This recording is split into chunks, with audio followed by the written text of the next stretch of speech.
Hello, in this particular video I'm going to show you how to transfer sale to a different user account or a different staff's account.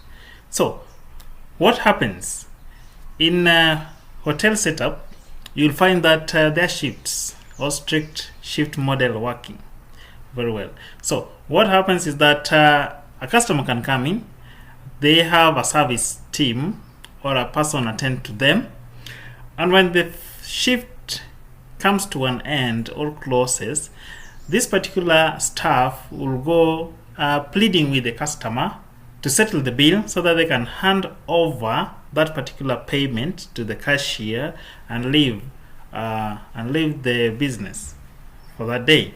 So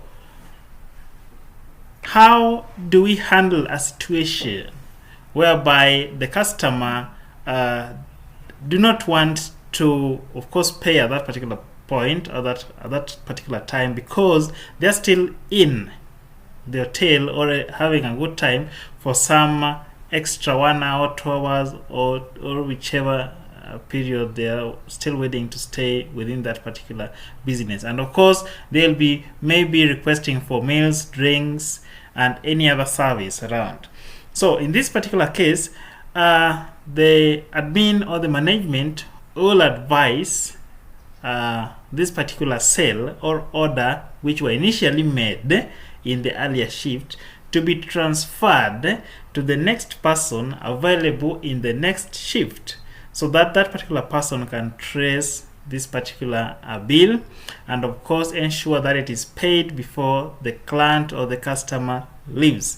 That is the essence of transferring a bill or a sale from one user account to the next user's account. And this is how we are going to do it. I've made a sale. We're going to go to the sales list.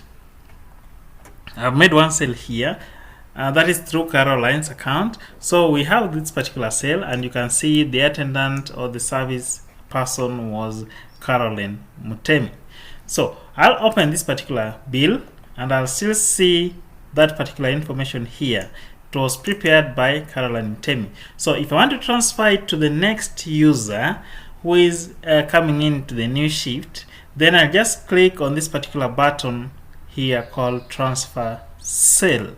So if I click on that, I'll select maybe a different user. I'll call John Demo and then just save changes. So automatically prepared by will be changed to John Demo, and whenever John Demo will log into their particular account, they'll see this particular bill on their open sales. So it's that simple how to transfer a bill from one user account to the next user account, of course, for that particular aspect of monitoring and ensuring that the person getting into the new shift have this particular client pay their bill fully. So thank you and stay tuned for our next video.